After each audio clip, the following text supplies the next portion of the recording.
ইন্টারমিডিয়েটের ফিজিক্সে কভার করছো কিনা?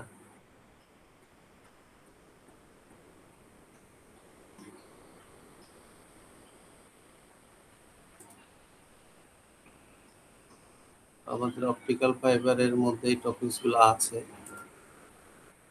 আমাদের সিলেবাসটা হচ্ছে এরকম, দেখা যাচ্ছে আমার স্ক্রিন? জি স্যার, দেখা যাচ্ছে। এই অংশটুকু আমাদের বাকি আছে, এখান থেকে কিছুটা আমরা এখন কভার করার চেষ্টা করব। আর এই লাল অংশটুকু আমরা কিছুটা তোমাদেরকে আলোচনা করেছি। আমার কথা কি স্পষ্ট তোমাদের কাছে?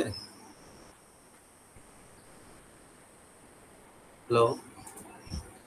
জি স্যার। ওকে, তো আমরা অপটিক্যাল ফাইবার কমিউনিকেশনের প্রথম, দ্বিতীয় এবং তৃতীয় চ্যাপ্টারের কিছু কিছু অংশ আলোচনা করেছি, কিছু ম্যাথমেটিক্স আমরা করিয়েছি। তো আজকে আমরা এখানে প্রপার্টিস অফ লাইট তার সম্পর্কে কিছু আলোচনা করব। রিফ্রাকশন, যেটা আমরা পড়ে আসছি, প্রতিসরাঙ্ক সম্ভবত এটার বাংলা, রিফ্লেকশন প্রতিফলন, ডিফ্রাকশন। তো এই দুটো সম্পর্কে আমরা আগেও জানি, ইন্টারমিডিয়েটেও জেনেছি। তো এই অংশগুলো একটু আমরা ছবি এবং টেক্সটের মাধ্যমে একটু জাস্ট আলোচনা করার চেষ্টা করি। এর মধ্যে তোমার ইন্টারফারেন্স যেটা, তো সেটা হচ্ছে যে মাল্টিপল লাইট ওয়েভ যখন ইন্টারাক্ট করে একটা আরেকটার সাথে, মানে ল্যাপস হয়, ইন্টারাক্ট হয়, তখন মূলত ইন্টারফারেন্সটা তৈরি হয়। আমরা এটা ফিজিক্সে পড়ে আসছি। তো এটা যদি আমরা ফিগারেটিভলি দেখি তো সেটা হচ্ছে এরকম। Interference of light is the phenomena of multiple light waves interacting with one another under certain circumstances, causing the combined amplitudes of the waves to either increase or decrease.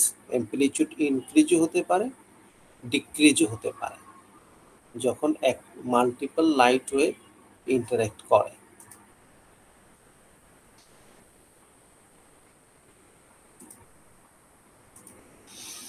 আচ্ছা, ডিসপারশনটা অনেকটা এরকম যে আমরা যদি কোনো প্রিজম তোমরা পড়ছো, প্রিজমের ভিতরে যদি কোনো হোয়াইট লাইট আমরা পাস করি, তখন কি হয় যে ডিসপারশন হয়ে হোয়াইট লাইটটা বিভিন্ন রঙের লাইট হয়ে যায়, red, orange, yellow, green, blue, indigo, violet.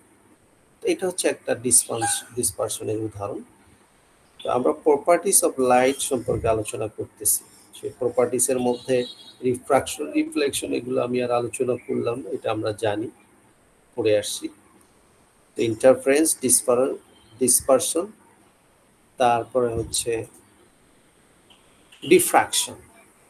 ডিফ্রাকশনটা হয় যখন মানে কোনো একটা লাইট বেন্ডিং হয়, তার মানে হচ্ছে slight bending of light as it passes around the edge of an object.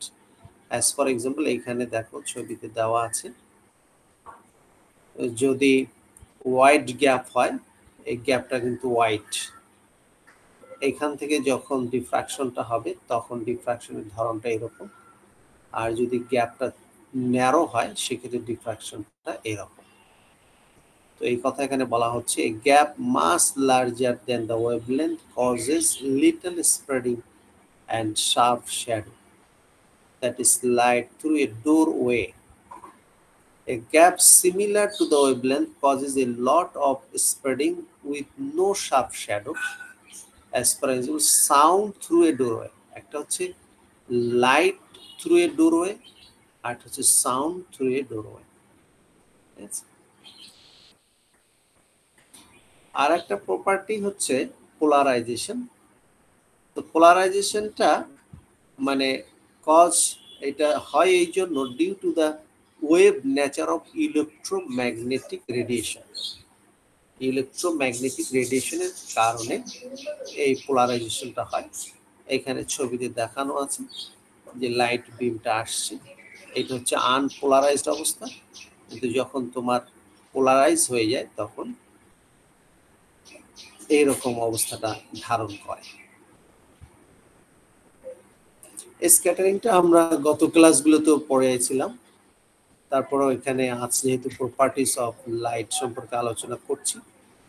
স্ক্যাটারিংটা হচ্ছে যে যখন একটা লাইট রে ডেভিয়েট করে তাদের অরিজিনাল পাথ থেকে কোনো একটা অবস্টাকল, সেটা একটা ডাস্ট হতে পারে, গ্যাস মলিকুল হতে পারে, অথবা ওয়াটার জলীয় বাষ্প হতে পারে, এই সমস্ত অবস্টাকলকে স্ট্রাইক করার কারণে যখন কোনো একটা লাইট ডেভিয়েট করে অরিজিনাল পাথ থেকে, তখন স্ক্যাটারিংটা হয়। ইলেকট্রোম্যাগনেটিক ওয়েভ, এটা তোমরা ইলেকট্রিক্যাল ইলেকট্রনিক্স পড়ছো, জাস্ট এখানে আমাদের যে সিলেবাস, এই সিলেবাসে ইলেকট্রোম্যাগনেটিক ওয়েভস কথাটা আছে, সেই জন্য এখানে নিয়ে আসছি একটা স্লাইড। ইলেকট্রোম্যাগনেটিক ওয়েভটা আসলে কি, যে একটা ইলেকট্রিক ফিল্ড যখন ম্যাগনেটিক ফিল্ডের সাথে কাপলস হয়, হ্যাঁ, যখন একটা আরেকটার সাথে মিলে কাপল হয়, তখন সেটা হচ্ছে ইলেকট্রোম্যাগনেটিক ফিল্ড। এইখানে দেখানো হচ্ছে এই রেডটা হচ্ছে ইলেকট্রিক ফিল্ড, আর তোমার এই এখানে এটাকে কি রং বলবো, ব্লু অ্যারো যেটা, সেটা হচ্ছে তোমার ম্যাগনেটিক ফিল্ড। এই দুইটা কাপল করলে ইলেকট্রোম্যাগনেটিক ওয়েভ হয়। জাস্ট এতটুকু নলেজ আমাদের থাকলেই হবে, আমরা ওটা ডিটেলসে যাব না। ম্যাক্সওয়েলস ইকুয়েশন, এইটা কি তোমরা ইন্টারমিডিয়েটে পড়ে আসছো নাকি? ম্যাক্সওয়েলস ইকুয়েশন,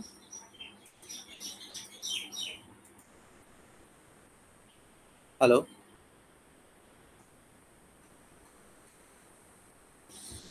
হ্যালো, তোমরা কি আছো? ম্যাক্সওয়েলস ইকুয়েশনটা কি তোমরা পড়ছো ইন্টারমিডিয়েটে? আরে ও, পড়লে বলো পড়ছি, না পড়লে না পড়ছো, তাই তো? না স্যার, পড়া হয় নাই।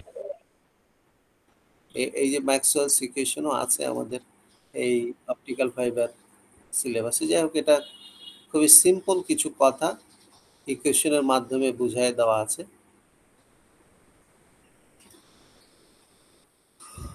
তো মানে লেখা দেখে, মানে ইকুয়েশন দেখে মনে হবে যে মানে কি দিয়ে কি বোঝানো হচ্ছে, বাট ডিফাইন এইভাবেই করা হয়। আমরা ম্যাক্সওয়েল ইকুয়েশনটা মূলত হচ্ছে চারটা equation, form a complete description of the production and interrelation of electric and magnetic field. চারটা ইকুয়েশন একত্রে কি করবে, কমপ্লিট ডেসক্রিপশনকে দেখাবে প্রোডাকশন অ্যান্ড ইন্টাররিলেশন ইলেকট্রিক এবং ম্যাগনেটিক ফিল্ডের মধ্যে। এইটা 19 শতকে জেমস ক্লার্ক ম্যাক্সওয়েল নামে একজন পদার্থ বিজ্ঞানী, উনি এইটাকে ডিসক্রাইব করেন, উনি এটাকে প্রপোজ করেন। তো বিষয়টা হচ্ছে এইরকম যে এখানে চারটা ইকুয়েশন আছে। তো চারটার কথা হচ্ছে এই হচ্ছে প্রথমটা, যে electric field diverges from electric charge, an expression of the Coulomb force. Coulomb ফোর্সটা তোমরা এটা পড়ে আসছো ফিজিক্সে। তো এইটাকে বোঝানো হয় এই ডি ইকুয়াল রো। এই ডি কি, রো কি, আমরা পরের স্লাইডেই বলে দিয়েছি যে আসলে ডাইভার্জেন্সটা হচ্ছে এই চার্জ ডেন্সিটি, এই রোটা দ্বারা চার্জ ডেন্সিটিটা বোঝানো হচ্ছে। ওইটাই বলছে যে electric field diverges from electric charge an expression of the Coulomb force. তো এইটাকে এইভাবে ডিনোট করা হয়, ডাইভার্জেন্স ডি ইকুয়াল রো। তো এই নোটেশনগুলো হচ্ছে মূলত ভেক্টর অ্যানালাইসিস অপারেটরস, ডাইভারজেন্স এবং কার্ল হচ্ছে একটা form of differentiation for vector field. তো ভেক্টর এবং কার্ল এই দুইটার মাধ্যমে এই ইকুয়েশনগুলো ডিনোট করা হয়। তো সেক্ষেত্রে প্রথম যে ইকুয়েশনটা, electric field diverges from electric charge an expression of the Coulomb force, সেটাকে বোঝানো হয় এটার মাধ্যমে। তো রো হচ্ছে চার্জ ডেন্সিটি, দ্বিতীয়টা হচ্ছে there are no isolated magnetic poles but the Coulomb force acts between the poles of a magnet. তো এখানে বি হচ্ছে ম্যাগনেটিক ফিল্ড, বি হচ্ছে magnetic field.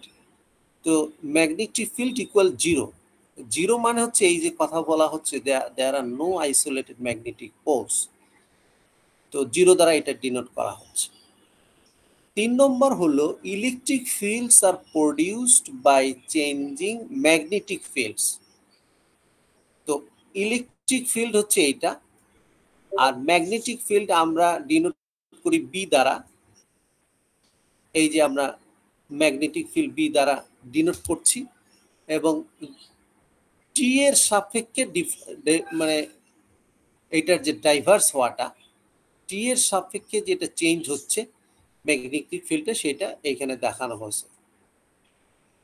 Electric fields are produced by changing magnetic fields, an expression of Faraday's law of induction. তো এটা এইভাবে দেখানো হয় Maxwell's ইকুয়েশনে। আর ফোর্থ ইকুয়েশনটা হচ্ছে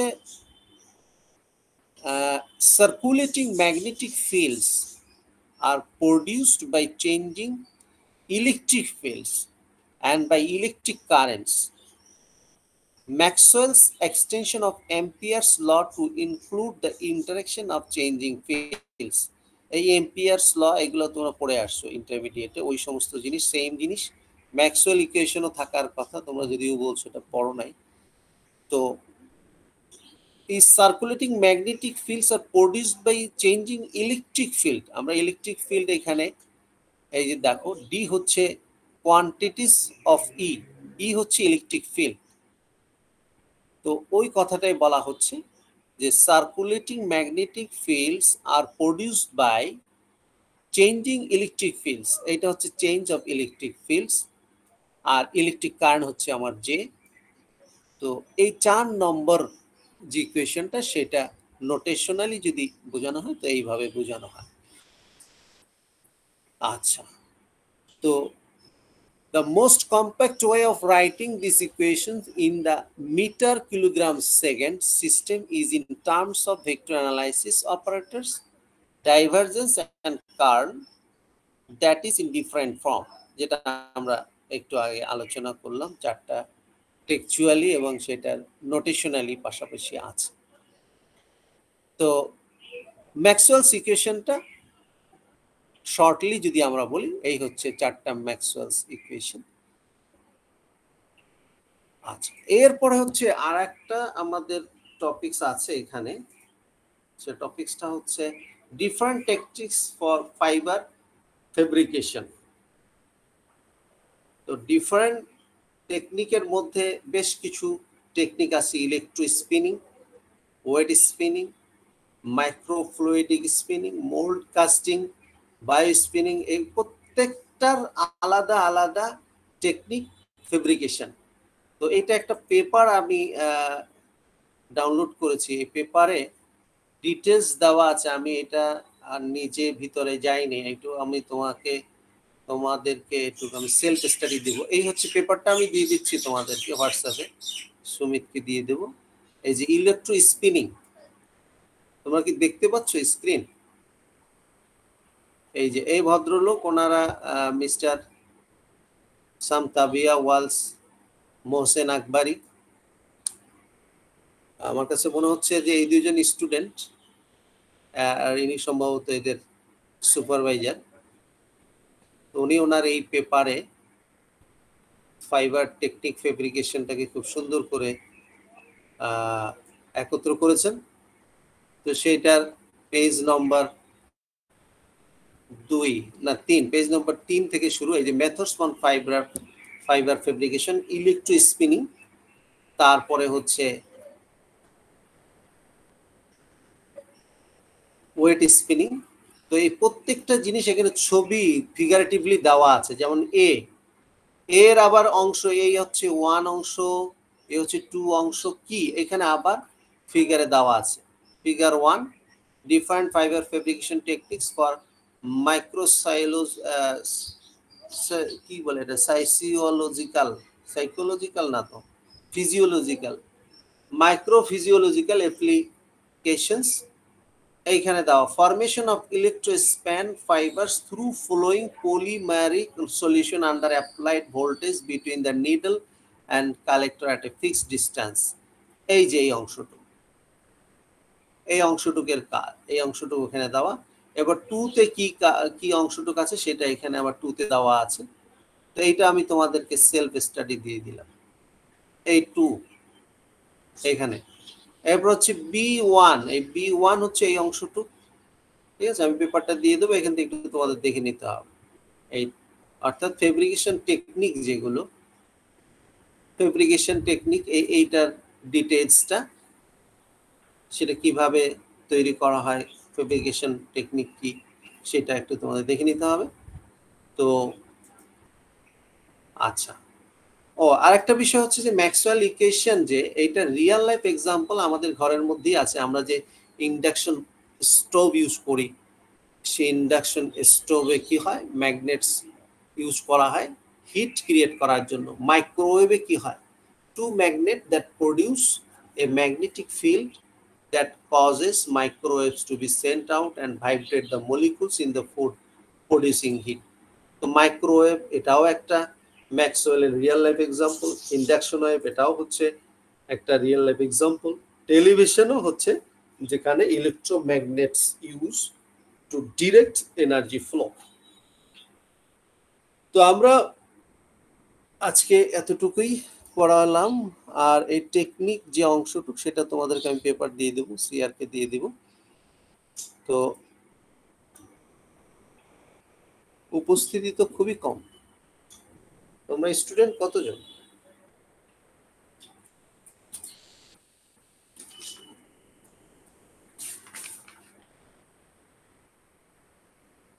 বাহাত্তর স্টুডেন্টে আছো মাত্র 40 জন। সুমিত, কি ব্যাপার? এটা কি মেসেজ ঠিক মতো যায় নাই নাকি? আমি তো গ্রুপে জানিয়েছিলাম স্যার, এখন স্যার বিগত 2-3 দিন ধরে অনেক জায়গায় ইলেকট্রিসিটিতে সমস্যা হচ্ছে স্যার, সেই জন্য হতে পারে। আচ্ছা আচ্ছা, আর একটা বিষয় একটু আমি তোমাদের সাথে শেয়ার করব আজকে। আমি দুই তিনজন স্টুডেন্টের সাথেও শেয়ার করেছিলাম যে তোমরা যেহেতু 6 সেমিস্টারে আছো, তোমরা 7th-এ থিসিস বা প্রজেক্ট করবা। তো এটার ব্যাপারে একটু আমার অবস্থানটা আমি জানাই, যে আমি কোন লাইনে কাজ করি বা করাই, তাহলে তোমাদের সিদ্ধান্ত নিতে সুবিধা হবে। আমি মনে করেছিলাম যে আরো কিছুদিন পরে তোমাদের সাথে আলোচনা করব। বাকি আমার মনে হচ্ছে যে তোমরা মনে হয় কিছু ইনভলভ হয়ে গেছো অলরেডি। তো যাই হোক, এটা তো হচ্ছে যার যার পছন্দের বিষয় আসলে। হ্যালো, আমার কথা শোনা যাচ্ছে? ইফাতারা বাপি আছো? জি স্যার। কাইয়ুম? জি স্যার। মদিনা জাহান? জি স্যার। তাসফিন সামি? হ্যালো তাসফিন? তানহা তাবাসুম? এরা কোথায়? লগ ইন করে চলে? স্যার আছি স্যার। মেনময় আছো? স্যার তাসফিন। ওকে ওকে, জাস্ট টেস্টিং। তো যে জিনিসটা আমি দুই একজনের সাথে আলাপ করে বুঝলাম যে তোমরা ইনভলভ হয়েছো কিছু কিছু। তো ইনভলভ হওয়া ভালো, এই জন্য যে একটু আগের থেকে যদি অল্প অল্প কাজও করা যায়, তো সেক্ষেত্রে আমরা যে কোনো স্যারের আন্ডারেই থাকি, আমরা একটা ভালো পেপার বা একটা ভালো কাজ করে তারপরে যেতে পারবো। তো আমি যে ধরনের কাজ করাই, মূলত তো থিসিসে কাজ করাটার ধরন ভিন্ন। বাকি প্রজেক্ট তো মোটামুটি ম্যানুয়াল কাজটাই কম্পিউটারাইজড করা, এবং সেটার জন্য যে ল্যাঙ্গুয়েজ, যে ডাটাবেস বর্তমান বাজারে ভালো চলছে, সেটাই ইউজ করা উত্তম। এই জন্য যারা মনে করো যে প্রফেশনাল লাইফে চলে যাবে, দ্যাট মিনস কম্পিউটার সায়েন্সের প্রোগ্রামিং দিকে থাকবা, তাদের প্রজেক্টের দিকে যাওয়া ভালো। এবং ওই ল্যাঙ্গুয়েজগুলো শেখাটাই একটা কাজ, যে ল্যাঙ্গুয়েজের উপরে তোমার কিন্তু একটা ভালো চাকরি হবে। আর যারা মনে করো একটু ভালো রেজাল্ট, টিচিংশিপে আসতে চাও অথবা বাহিরে চলে যেতে চাও এবং সেই সমস্ত দেশেই হয়তো দেশেই থাকবা না, দেশে যে কোনো কারণে, তো তাদের জন্য থিসিস শুধু করা নয়, থিসিস করে একটা দুটো পেপার যদি হয়ে যায় তোমার ইন্টারন্যাশনাল কনফারেন্সে, তো এইটা ভালো একটা ওয়েট রাখবে। সে যেই হোক, তুমি তোমার রেজাল্ট যদি একটু খারাপও হয় কিন্তু একটা ইন্টারন্যাশনাল কনফারেন্সে যদি ভালো পেপার থাকে, তো এটা তোমার যে প্রফেসরের আন্ডারে তুমি যাবা মাস্টার্স করতে বা পিএইচডি করতে, তো সেই প্রফেসর তোমাকে মূল্যায়ন করবেন। হ্যাঁ, তো যাই হোক, এটা প্রত্যেকেরই ব্যক্তিগত পছন্দের বিষয়, কিন্তু একটা কোর্স তোমাকে বাধ্য হয়ে পড়তে হয়। যেমন অপটিক্যাল ফাইবার তুমি চাইলেও এটাকে অ্যাভয়েড করতে পারবে না, কিন্তু তুমি থিসিসটা কোন লাইনে করবে এবং তোমার প্রজেক্টটা কিসের উপরে করবে, আদৌ তুমি থিসিস নিবে না প্রজেক্ট নিবে, আমি আবারও বলছি এটা তোমারই totally, you are free, 100% free to take decision yourself. কারণ হচ্ছে জীবন তোমার, এবং এইটা দিয়ে তোমাকে কিন্তু সামনে আগাইতে হবে। আমার কথা শোনা যাচ্ছে? আবির, আবির রুমান? জি স্যার, শুনতে পাচ্ছি স্যার। তো আমার কাজগুলো আমি একটু তোমাকে থরলি দেখাই দেই।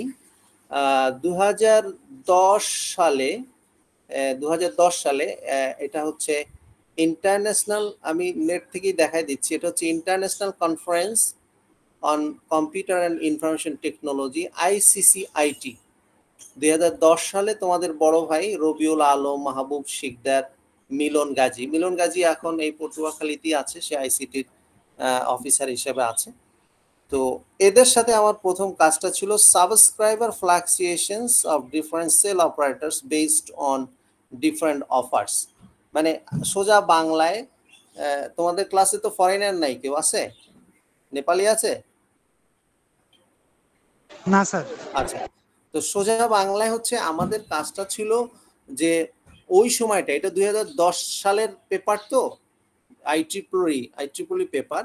তো ওই সময় আমাদের মানে কিছু অপারেটর ছিল, যে অপারেটরগুলোর নেট কি বলে যে টাওয়ার ছিল না ধুমকিতে।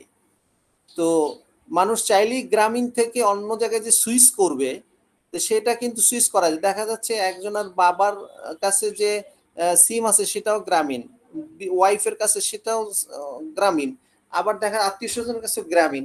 তো গ্রামীণ টু গ্রামীণ তখন কল রেট কম করা হতো। হ্যাঁ, তো ইচ্ছা করলে একজন গ্রামীণ, আবার গ্রামীণ টু অন্য অপারেটর দেখা যেত যে হাই রেট দেওয়া হইতো। তো এইরকম বিভিন্ন মানে মানে কি বলে যে ক্রাইটেরিয়া কাজ করে, বিভিন্ন অফার, যেমন কল রেট, কল টাইম। তো বিভিন্ন সেল অপারেটরের বিভিন্ন ধরনের অফারে সাবস্ক্রাইবারটা কিরকম ফ্লাকচুয়েশন, অর্থাৎ কাস্টমারটা, অর্থাৎ সিমের কাস্টমারটা কিরকম ফ্লাকচুয়েশন হয়, এটার উপর ওরা খুব সুন্দর একটা কাজ করেছিল। এবং সেই কাজটা আমাদের ইন্টারন্যাশনাল রিকগনাইজড আইসিসিআইটিতে আমরা এটা পাবলিশ করেছিলাম। তো এইটা ওরা যারা করেছে ওদেরও ভালো কাজে আসছে, আমারও প্রমোশনের ক্ষেত্রে আমি এগুলো কাজে লাগাইতে পারছি। তো এটা ছিল 2010 সালের কাজ। তো সাবস্ক্রাইবার ফ্লাকচুয়েশন এটা মূলত রুরাল ডাটা নিয়ে বিভিন্ন কাস্টমারের কি বলে যে মতামত নিয়েও এই কাজগুলো করা যায়।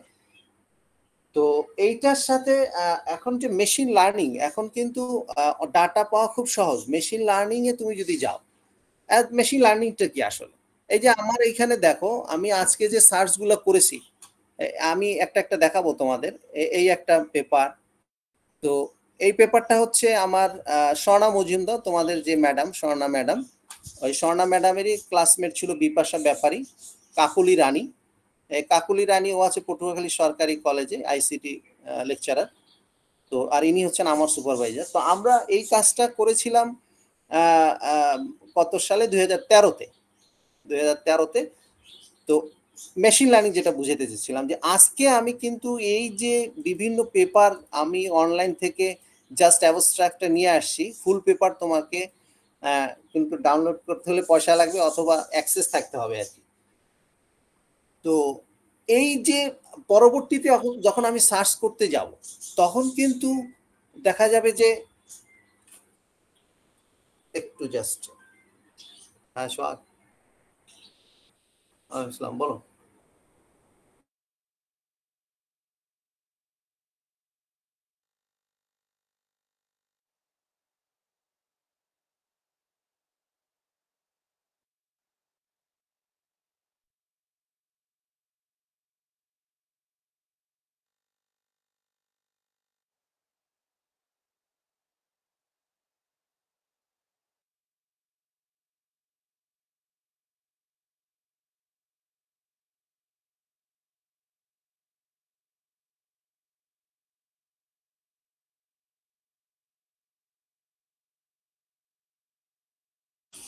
হ্যাঁ কি বলছিলাম জানো,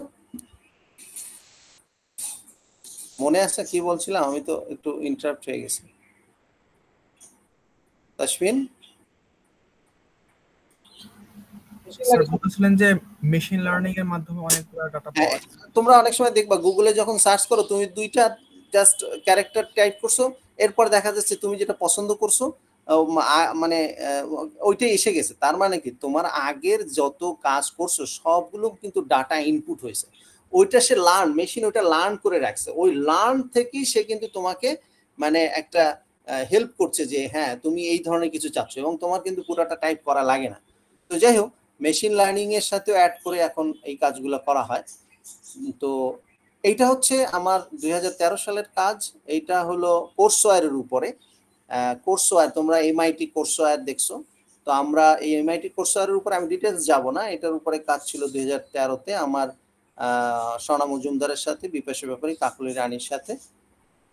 তারপরে হচ্ছে এই কাজটা হচ্ছে সম্রাট কুমার দে, এ হচ্ছে অর্পিতা ম্যাডামদের ব্যাচ, ও আছে ওপেন ইউনিভার্সিটিতে, এখন সম্ভবত অ্যাসিস্ট্যান্ট প্রফেসর। তো ওর সাথে আমাদের কাজটা ছিল, এইটা 2014-তে কনফারেন্স ছিল, আইট্রিপলিতে যোগ হয়েছে 2015-তে। তো এইটা হচ্ছে তোমার সংক্ষেপে বোঝো যে আমরা যে তোমাদেরকে মনে করো যে নিউমেরিক্যাল মেথড প্রবলেম দিলাম, এখন কারো গস জর্ডান পড়ছে, কারো হয়তো বাইসেকশন পড়ছে। এখন গস জর্ডান পড়ছে তার জন্য তো একটু সময় বেশি লাগবে, আবার যার মনে করো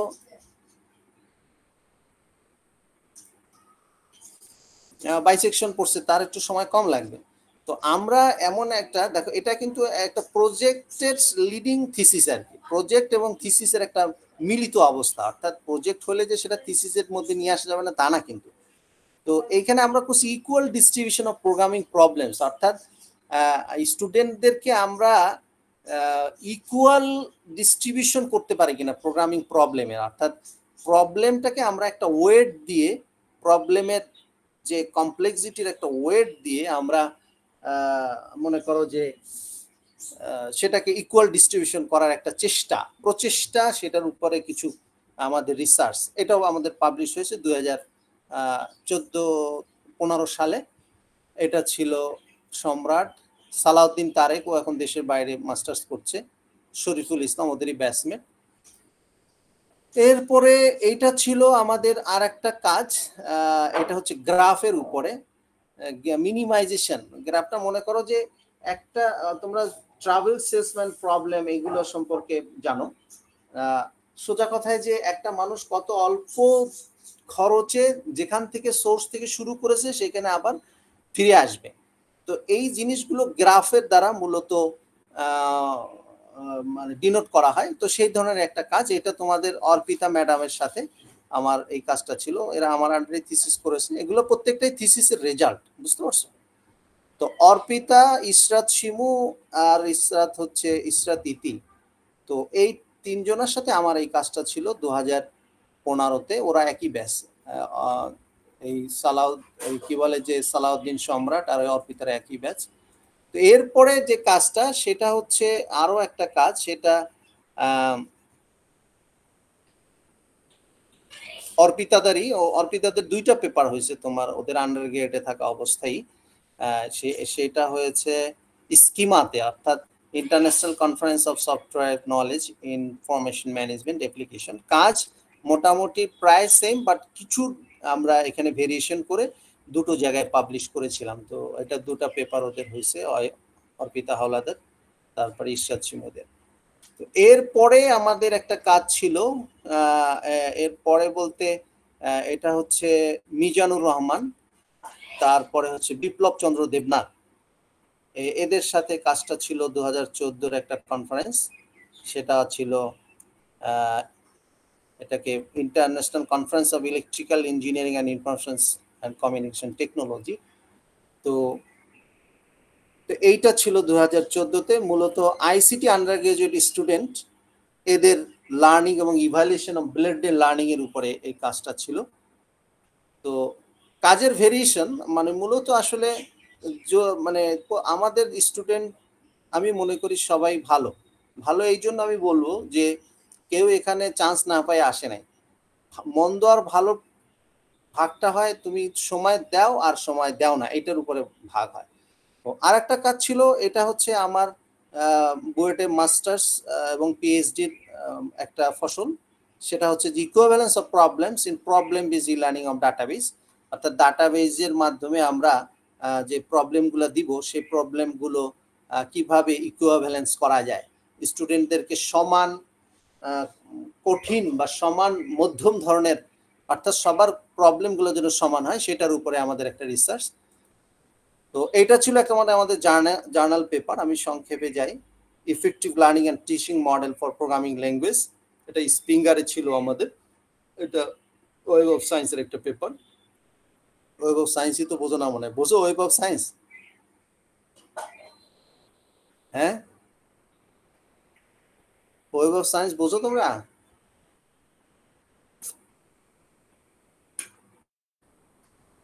কি ব্যাপার, আমি কি বোকা মানুষ নিয়ে ক্লাস করাচ্ছি? এই আমার কথা শোনা যায়? জি স্যার। ওয়েব অফ সায়েন্স মানে হচ্ছে যে পেপারগুলোর ওয়েট আছে, বিশেষ করে জার্নাল পেপার, ওইগুলো একটা র্যাঙ্কিং হয়। তো সেই ওয়েব অফ সায়েন্স সেই র্যাঙ্কটা করে, সেইখানে সার্চ দিলে এই পেপারগুলো পাওয়া যায়। এই ওখানে এটা সার্চ দিলে এই যে journal of computer and education এই নামটা আসবে, আমার নামগুলো আসবে। হ্যাঁ, এটা নাম দিলে আসবে। তো আর একটা হচ্ছে এটাও স্প্রিঙ্গার লিঙ্ক, এটাও ওয়েব সায়েন্সে learning of PHP based on the solutions of real life problems. হ্যাঁ, তো এই কাজগুলো প্রজেক্ট, আমি বলবো প্রজেক্টের সাথে কিছু থিঙ্কিং যোগ হয়েছে, প্রজেক্টের সাথে কিছু থিঙ্কিং যোগ হয়ে কিন্তু এগুলো থিসিসের ভালো ভালো পেপার হয়েছে আর কি, এবং জার্নাল পেপার হয়ে গেছে। আচ্ছা, আর একটা ছিল smartphone based social networking for teaching and learning. মানে সোশ্যাল নেটওয়ার্ককে কিন্তু কেউ আমরা এখন ওভারলুক করতে পারছি না। তুমি সকালবেলা ঘুম থেকে উঠে ফেসবুক দেখো, ঘুমের আগে ফেসবুক দেখে ঘুমাই যাও, বা আরো টুইটার বা ইত্যাদি ইত্যাদি যত সোশ্যাল নেটওয়ার্ক এটসেট্রা এটসেট্রা আছে। তো এখন এই সোশ্যাল নেটওয়ার্কিং বেসড যে টিচিং লার্নিং, সেটা আমরা কতটুকু ইম্প্যাক্ট করবে, স্টুডেন্টরা কতটুকু নিবে, বা সেটার দ্বারা পজিটিভলি যাবে না নেগেটিভলি যাবে। তো এই ধরনের কাজ আমরা প্রত্যেকটাই কিন্তু আসলে মেশিন লার্নিং ডাটা নিয়েই কাজ করতে হয়। কারণ হচ্ছে যে তুমি একটা কাজ, ডাটা তো তোমার মেশিন লার্নিং ইউজ না করে তুমি একটা ইসে যাইতে পারবে না। এখন প্রত্যেকটা থিসিসেরই একটা জায়গায় যে মেশিন লার্নিং এর অ্যাড করতে হয়, machine learning, deep learning, artificial intelligence. তবে হ্যাঁ, এইটা কিছু অংশ আমাদের যোগ করতে হবে, একটা অ্যালগরিদম যোগ করতে হয়। তো সেটা আমাদের মাথায় রাখতে হবে যারা এই থিসিসে যাবা। আর প্রজেক্টের কথা যেটা আমি বলতে চাচ্ছি সেটা হচ্ছে যে যাদের রেজাল্ট মনে করো একটুখানি খারাপ, যারা চাচ্ছ না যে রেজাল্টের দিকে অত মনোযোগী, কারণ 6 সেমিস্টার যাওয়ার পরে তেমন একটা সিজিপিএ উঠানো আর যায় না, কারণ ওটা অ্যাভারেজ হয়ে যায়, এটা তোমরা নিজেরাও বোঝো। তারা যদি মনে করো যে আমি প্রফেশনাল লাইনে থাকবো, তো সেক্ষেত্রে তোমরা ওই দিকে যেতে পারো যে আমি যে প্রোগ্রামিংয়ে যে ল্যাঙ্গুয়েজটা এখন ভালো মার্কেটে চলে, আমি ওই ল্যাঙ্গুয়েজটা শিখবো, এবং সেই শেখাটা হবে আমার এই প্রজেক্টের একটা অংশ। তুমি যে কোনোটা ধরো, তুমি ব্যাংকিং ম্যানেজমেন্ট ধরো, হসপিটাল ম্যানেজমেন্ট ধরো, স্কুল ম্যানেজমেন্ট ধরো, যে কোনো ম্যানেজমেন্ট একটা জাস্ট ধরে সেটাকে তুমি কি বলে যে ইমপ্লিমেন্ট করলা, ডেভেলপ করলা, ডেভেলপের মাধ্যমে তোমার কাজটা হয়ে গেল। তো এই ছিল মোটামুটি আমার যে কাজগুলো। তো যেমন তোমার সোশ্যাল নেটওয়ার্কে এখন অনেক ইন্টারেস্টিং কাজ হচ্ছে। অ্যাজ ফর এক্সাম্পল, তুমি সোশ্যাল নেটওয়ার্ক বলতে ফেসবুক বলো, আরো যা যা আছে, টুইটার ইত্যাদি যা আছে ইত্যাদি ইত্যাদি, এর মধ্যে থেকে কিন্তু এখন মানুষ অনেক, যেমন অনেক রিসার্চ চলতেছে যে একটা মানুষ সামনে সুইসাইড করতে পারে কিনা, এটার প্রবাবিলিটিও কিন্তু বের করে নিয়ে আসে। দেখা যাচ্ছে তুমি ফেসবুকে ঢুকছো, তোমার সামনে এমন এমন ছবি আসতেছে, তো আসলে তুমি কোনো না কোনো সময় ওইটা ক্লিক করছো, বা ওইটা তুমি মানে সাবস্ক্রাইব করছো, বা ওইটাকে তুমি চয়েস করছো, তো যে কারণে ওই জিনিসগুলো বারবার আসতেছে তোমার। তো এই সমস্ত জিনিসের উপরেও রিসার্চ এখন খুব মোস্ট মানে ইন্টারেস্টিং রিসার্চ চলছে। আবার মনে করো করোনা হয়ে গেল, বিশাল একটা বিশ্বে ধাক্কা দিয়ে গেল। এই করোনার পোস্ট অনেক রিসার্চ কিন্তু করোনার উপর হচ্ছে, যে কোন কোন দেশে কি কারণে, কি ফ্যাক্টরের উপরে করোনা বেশি ইফেক্ট করলো, মানুষ কেন, মানে উন্নত বিশ্ব যেখানে ভেঙে পড়লো কেন, যেখানে অনেক অনুন্নত দেশে অত বেশি মানুষ মারা যায়নি। তো এগুলোর উপরেও তোমার ডাটা নিয়ে, ওয়ার্ল্ডোমিটার আছে, হ্যাঁ, তো ডাটা নিয়ে কাজ চলছে। তো যাই হোক, এইটা হচ্ছে মূলত আজকে তোমাদের কাছে আমার একটা মেসেজ থাকলো। তো আমি আবারও বলছি যে তোমাদের থিসিস প্রজেক্ট কিন্তু মানে জোর করে তুমি করতে পারবে না। তোমার মনে ভালো না লাগলে তোমার পড়তে ভালো লাগবে না। কারণ একটা থিসিস করতে গেলে তো তোমার কিছু পড়াশোনা করতে হবে। ফাঁকি ঝুঁকি দিয়ে করো সেটা তো ভিন্ন জিনিস, যে আমি ফাঁকি দিব সুতরাং আমি এক জায়গায় একটু যুক্ত হয়ে গেলে হলে, এরকম হইলে সেটা ভিন্ন কথা।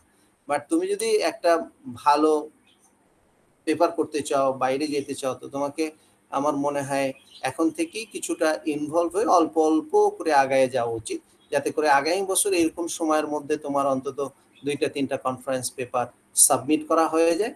এবং আর এটা আমরা আমাদের অভিজ্ঞতা থেকে দেখছি যে স্টুডেন্টরা পাস করে গেলে তাদের আসলে ওই রকম সময় দেওয়ারও সময় থাকে না, প্রত্যেকে তার নিজ নিজ ভাবনা অনুযায়ী চলতে থাকে, ওইটা আর হয় না। কাজ যেটা এই তোমার 8 সেমিস্টারের মধ্যেই সাবমিট করা এবং পাবলিশ করা পর্যন্ত হয়ে যেতে হয়। এরপর স্টুডেন্টরা কেউ বিসিএস নিয়ে ব্যস্ত হয়ে যায়, কেউ তার নিজস্ব প্রফেশনাল নিয়ে ব্যস্ত হয়ে যায়, তখন আর দেখা যায় যে সেই পেপার নিয়ে সময় দিতে পারে না। তো এই জন্য আমি তোমাদের সবার জন্য অ্যাডভাইস থাকবে যে যে তোমরা যেখানেই কাজ করো তোমাদের পেপার হয়। এবং আমরা একটা সিদ্ধান্ত নিয়েছি, বিশেষ করে আমাদের সিসি ডিপার্টমেন্টে তো অবশ্যই আমরা যারা পেপার পাবলিশ করবে ইন্টারন্যাশনাল কনফারেন্সে, আমরা তাদেরকে A+ দিয়ে দেবো। এটা একদম ওপেন আমাদের ডিক্লারেশন। যাদেরই পেপার পাবলিশ হবে তাদেরকে আমরা A+ দিয়ে দেবো। সেক্ষেত্রে তার সিজিপিএ কত সেটা আমাদের কাছে কোনো ম্যাটার না। কারণ কাজ তো হলো থিসিস যে করছে, একদম ভালো সিজিপিএ না, কিন্তু সে থিসিসে ভালো কাজ করছে, তো তার মার্ক তো অবশ্যই আমরা ভালো দিব। বুঝতে পারছো? এই তো ঠিক আছে। একইভাবে প্রজেক্টে কাজ করলে সে ভালো মার্ক পাবে।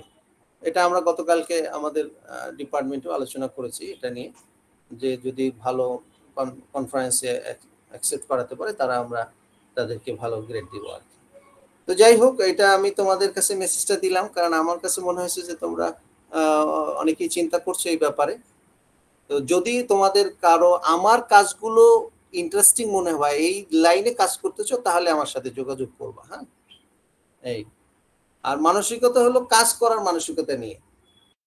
তো সেক্ষেত্রে আমরা যেহেতু এখন আমরা 6 সেমিস্টারে আছি, তা আমাদের হয়তো মাসে একদিন একটু জাস্ট একটু কাজের কি করতেছি, কি আলোচনা, কোন দিকে যাচ্ছি, এটা হলো, তাহলে কি হবে 7 সেমিস্টারের প্রথম দিকে আমরা একটা সুন্দর পেপারের দিকে যেতে পারবো, বা একটা ভালো কাজ আমরা দেখাতে পারবো। তো এইটাই ছিল আজকে তোমাদের সাথে মেসেজটা দেওয়া। তো তোমরা যদি কেউ যোগাযোগ করতে চাও আমাকে হোয়াটসঅ্যাপে মেসেজ দিতে পারো, তোমার রেজিস্ট্রেশন আইডি দিয়ে আর হোয়াটসঅ্যাপ নাম্বার দিয়ে। ঠিক আছে? তো আজকে আমি একটু রোল কলটা করে নিই। তোমাদের কোনো জিজ্ঞাসা থাকলে জিজ্ঞেস করতে পারো।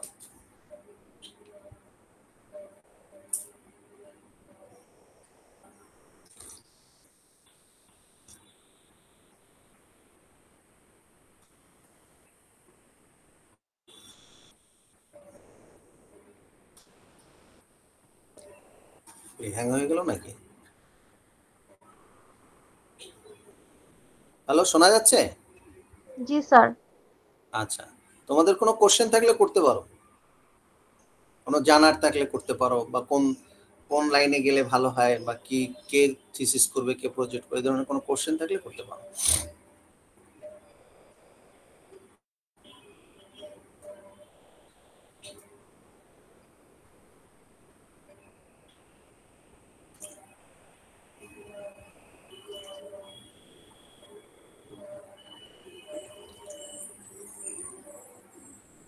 কি ব্যাপার, তোমরা কি বিরক্ত নাকি?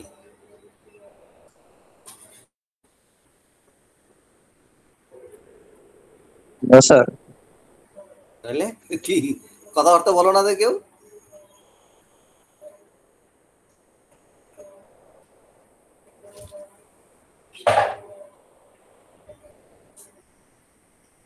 তবে একটা জিনিস আমি যেটা দেখবো যে মানে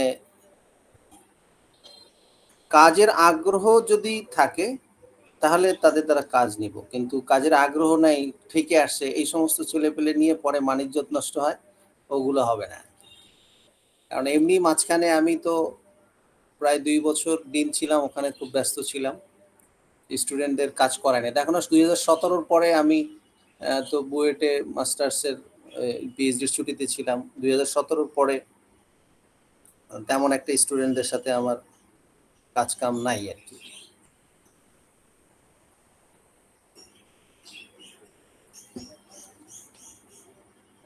ওকে, ইটস আপ টু ইউ। আমরা একটু এটা নিয়ে নিই। Roll number 1, 2, Yes, sir. 3, 4, Yes, sir. 5, 6, 7,